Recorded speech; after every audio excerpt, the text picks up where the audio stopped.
Naghahanap ka rin ba ng affordable pero social na gym? Guys, may nakita akong gym dito sa Mangaldan at grabe, sa labas pa lang ang ganda na.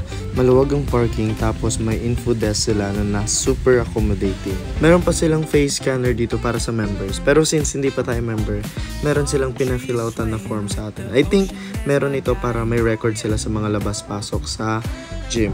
Ganito pa lang itsura sa loob, parang combination ng black and gray ang interior. Ang ganda niyang ambience, nakaka-energize, tas naka-aircon pa, kaya ang lakas makasosyal.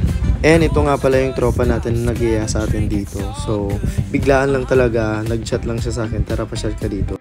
So, since wala akong ginagawa, ayun, pupunta na ako, diba? Pero dahil dumaan lang talaga tayo dito, quick workout lang muna tayo. Hindi ko kasi workout day ngayon, pero curious lang talaga ako dito sa place. Kaya ang ginawa ko, nag-vlog na lang din ako. Pero by the way, hindi ito sponsored pero baka naman. So hindi naman ako super gym addict, pero nag-workout din naman talaga ako sa buhay ko.